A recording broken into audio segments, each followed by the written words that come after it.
To take out the tail light, first we will open the trunk. We'll need to take out this plastic cover on the edge of the tail light, and for that we have to take out this plastic screw from top. Plastic screw is taken out from top. Now using a plastic trim remover tool, we will pull out that plastic cover completely.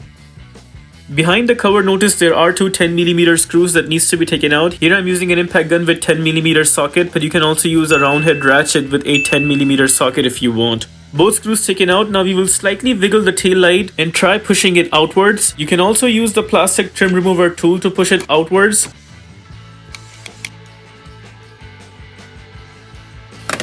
There's the tail light taken out. Behind the tail light, there's actually one big plug that needs to be taken out. First, pull out the harness from here. Then for the plug, just press and hold the tab right there and then pull the plug outwards. With the plug taken out, there we ended up taking out the tail light completely. Now suppose you have a new tail light and you want to install it back. You put the harness to its position right there and then you put the plug where it came from. Make sure you push the plug to a point where it's not coming out. Notice the tail light has an edge right there pointing out. It has to go on the hole right there towards the quarter panel side. Now we will carefully put the tail light back, making sure that edge is pointing towards that hole, and also the spot for the screws are aligned. You make sure the tail light is placed properly. Only then you give it a slight push at the end. Then we will put back both the screws. This time I will tighten them with a socket wrench and a 10mm socket, because tightening with the gun sometimes may end up breaking the bracket that is inside.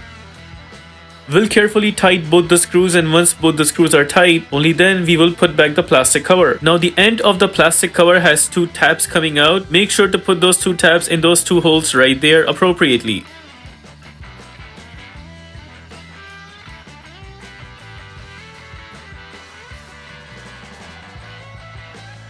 There we installed the plastic cover. Now we will put back the plastic screw right there. While tightening the screw, I noticed this screw just keeps on turning without an end point. So we can just leave it the way it is as long as the plastic cover is not coming out. With that, we are done replacing the tail light completely. If this video helps you in any way, please consider liking this video and subscribing to our channel. Here are the list of tools used for this takeout.